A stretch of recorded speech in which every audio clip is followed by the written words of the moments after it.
Yeah, because that's what I bring to you guys, awesomeness. Give it up for the one and only Buddy Rahming!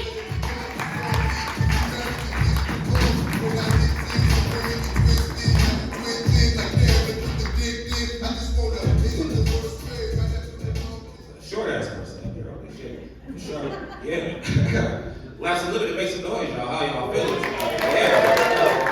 Alright, but that was the cause I was looking for. But Lindy was about to bring me up. Y'all was kind of, maybe we're ready for next week. We'll see how we feel. Sure. Cool, man. Yeah, like she said, I was in movies. I've been in movies. Y'all see my movies? I was in this movie called Ben and Sword. Anybody ever seen the movie Ben and Sword? On Amazon. No, alright, cool. Let's get that. Alright, cool. Let's go to the second movie. Anybody ever seen my movie, The Ride? The Ride. Anybody ever seen The Ride? That's also on Amazon. Alright, no, let's get back to it. You seen it? Yeah, exactly. With Ludacris? No, alright, everybody seen it. Next time, thank you, though. I appreciate the support. No, the movie The Ride, it's actually this movie, it stars a rapper, Ludacris. And in this movie, Ludacris, he's in this interracial relationship. He's married to this white woman, and they decided one day that they wanted to spice up their marriage, so they decided that they was going to adopt this white kid.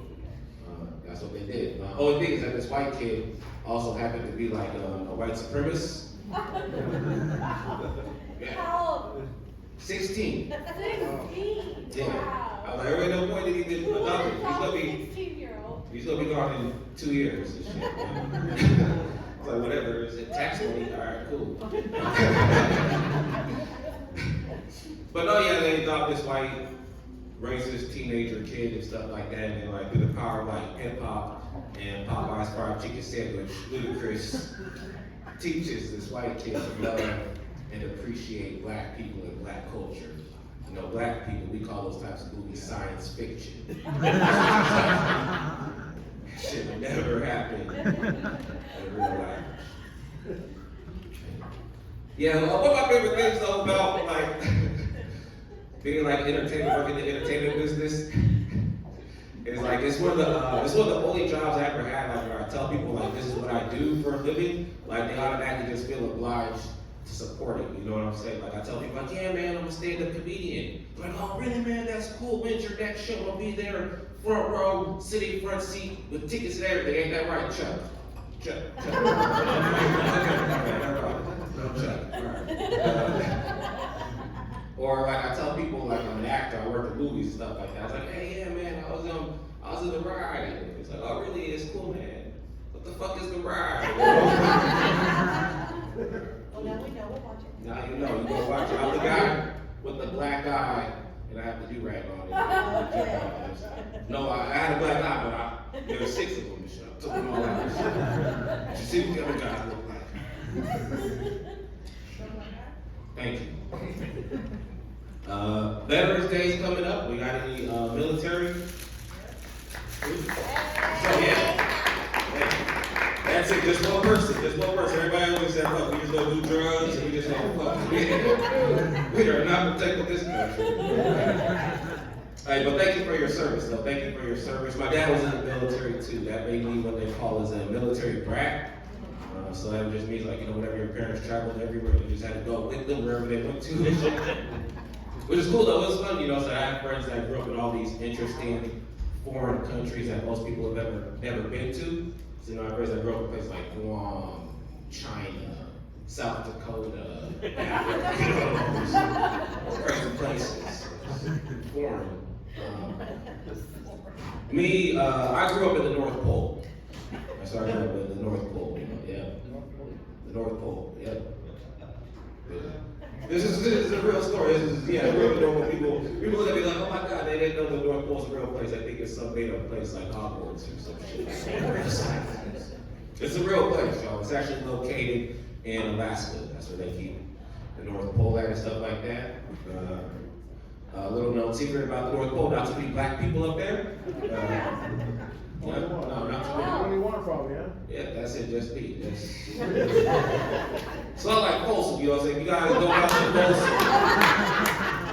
And then Folsom is filled up with snow. That's what living North Pole is like. I only knew 5 black people growing up. And that was my mom, my dad, my brother. brother, my sister, and then my 3rd grade teacher, Miss Glover. And I was like the first black teacher she ever had. I was the first black student she ever had. She failed me 3 times. Just to kick it, just to hang out. The new teacher's pet, man. Detention every Friday night. Assistant teacher. I gotta go. Miss Glover. I gotta go. It was horrible, man. Like 1 year for Black History, but the students tried to do a report on me. Like, here's a Rahming family, you know. We're from California. What the fuck is this? Yeah. But then after that, we moved out to Yuba City. Chico, yeah, the Air Force Base, for sure. Yuba City, that's a lot like Folsom in the North Folsom, you know. There wasn't too many black people up there, you know. But like, you take all the snow that we had out there in the North Pole at Folsom, we just melted away, and you replaced it with meth. There's like an overcast of meth.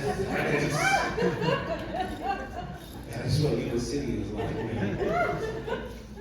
I stayed out of Yuba City like during the whole entire pandemic and the quarantine and shit. Y'all remember that whole thing that we went through just 3 years ago? We couldn't like leave the house or nothing like that. Yeah. That's why I was living out in Yuba City during that time. It was horrible because like if you've never been to Yuba City, there's nothing to do out there. Especially like when we couldn't do nothing. Like the only thing we had open there, like the quarantine out there was the strip club. That's where we went to for our entertainment stuff, was the strip club and shit like that. But like the one rule at the strip club was the strippers, they can take their tops off, but they gotta keep their mask on. And I was like, bro, what are you talking about, man? This is the quarantine, man. What do you think I'm here for, man? I'm here to see some teeth, not no titties, man. It's like, girl, just pull that mask down. Let me see the nostril teeth here or something and shit, man. Or gotta get a lap dance from 6 feet away and shit. Like, you like that, Daddy? No. Or I'm over throwing dollar bills on the plexiglass just trying to make it rain.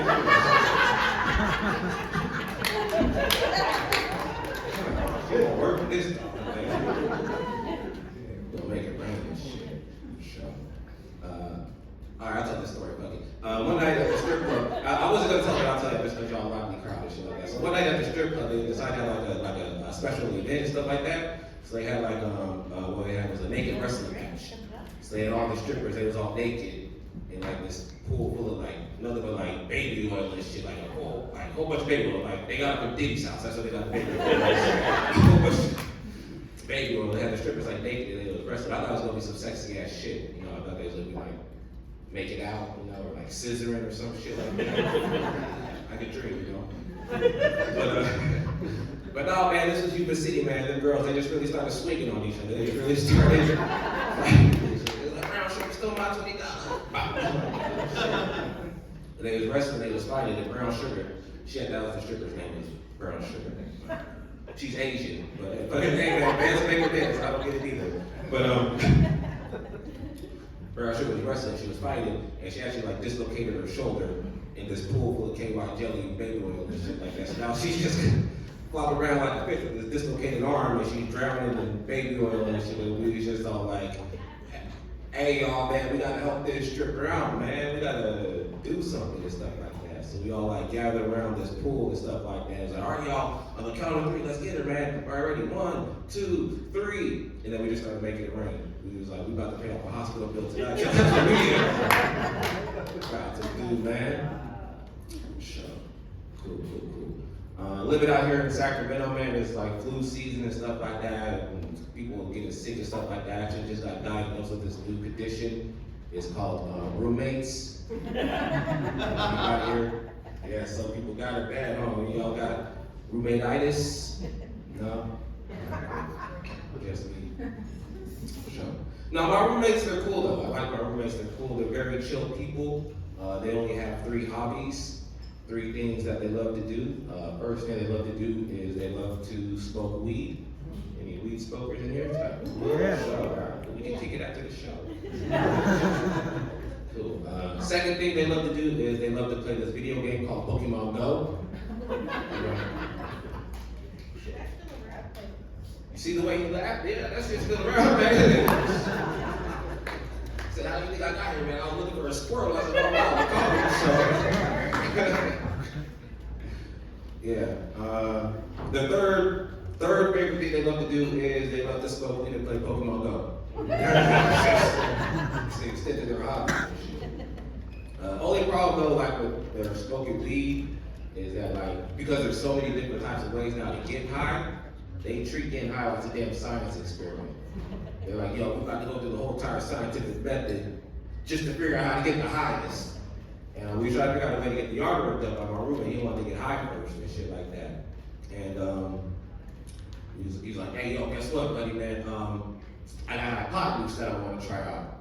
I was like, you got a what? It's like, I got pot loose. It's the first step in the scientific method. It's like an educated guess. It's like, if I do this, then this will happen. And he's like, hey, yo, buddy, man, I hypothesize that if we